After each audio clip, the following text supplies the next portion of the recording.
Jom, Hamid dok bersepuk, jom. Jom lari, jom lari. Jom, cepat jom. Jom. Laju, laju, laju. Lari.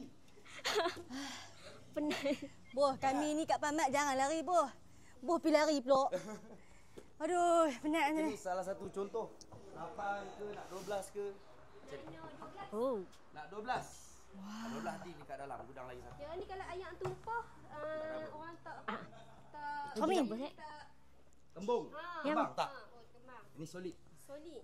Solid. Ini yang moden. Dia biasa import luar negara. Oh, ikut luar negara. Solid lah, bos. Lagi-lagi selain dia kayu tak kembang, apa dia punya kelebihan ni?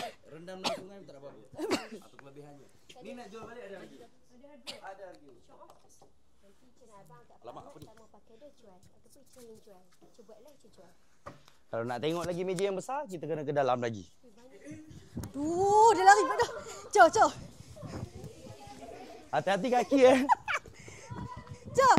Jom tunggu aku, jom. Ah.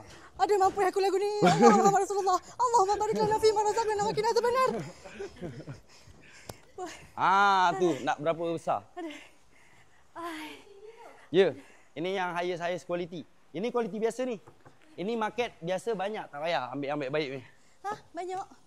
Yang macam ni biasa. Orang ada, ni yang orang susah ada. Biasa. Aduh, penat jom.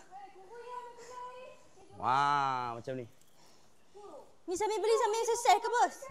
Ni 10 12. Wow. 12 orang.